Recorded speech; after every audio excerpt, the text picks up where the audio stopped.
ام المومنین سیدہ عائشہ رضی اللہ تعالی عنہا فرماتی ہیں کہ حضور علیہ الصلوۃ والسلام یخصف نعلہ، اپنے جوتے کو پیوند خود لگا لیتے تھے، ویخیط ثوبہ، اور اپنے لباس میں کوئی پھٹن ہوتی تو اس کو خود سی لیتے تھے، اور اپنی ضرورت کے کام اپنے کام خود کر لیتے تھے، ویحلب شاتہ، اپنی بکری کو خود دھو لیتے تھے اور اس کو خود باندھ دیتے تھے اور اس کے آگے چارہ بھی ڈال دیتے تھے، اور گھر کی خواتین کے ساتھ کام کاج میں بھی ان کی معاونت کروایا کرتے تھے۔ جو کام مردوں کے کرنے کے ہوتے ہیں تو حضور علیہ الصلوۃ والسلام مردانہ شان کے ساتھ وہ کام کرتے اور ازواج کے ساتھ جو ہے وہ ہاتھ بٹاتے۔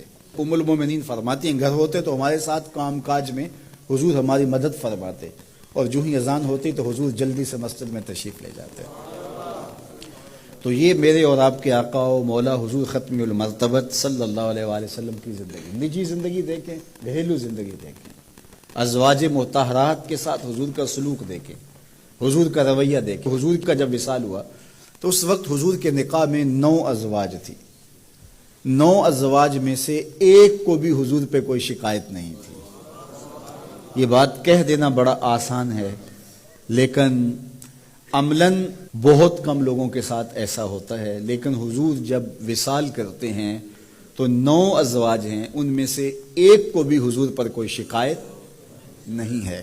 حضور علیہ الصلوۃ والسلام جب گھر آتے تھے تو خواتین کے مزاج کے مطابق ان کی دلجوئی کے لیے حضور گفتگو فرماتے، اور جب باہر جاتے تو جو صفہ کے چبوترے کے اوپر بیٹھ کے حضور کا انتظار کر رہے ہوتے تو ان کے سامنے علمی منہ شگافیاں اور علمی باتیں ان کے سامنے رکھتے، ان کی ضرورت کو پورا کرتے، اور مسجد سے باہر نکلتے تو آگے بچے کھیل رہے ہوتے تو حضور علیہ الصلوۃ والسلام یوں بیٹھ جاتے اور بچوں کو کہتے کہ یوں قطار میں کھڑے ہو جاؤ اور دوڑ کے آ کے میرے سینے لگو، جو سب سے پہلے لگے گا اس کو میں یہ انعام دوں گا۔